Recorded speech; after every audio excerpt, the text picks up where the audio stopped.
মেয়েদের জামাতে কলার, পুরুষের গলে দেখি হার। দেখো ভাইয়া কি চাইয়া দেখাই কি সুন্দর, এ তো ঘরকলির কারবার।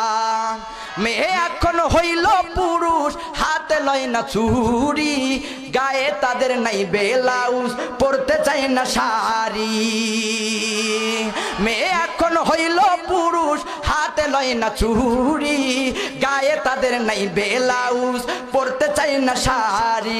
দেখো বোরখা পরিয়া সাইনবোর্ড দেয় উল্টিয়া, ফেসকা টিম দেখাইয়া গেলে বোরখার কি দরকার, এ তো ঘরকলির কারবার।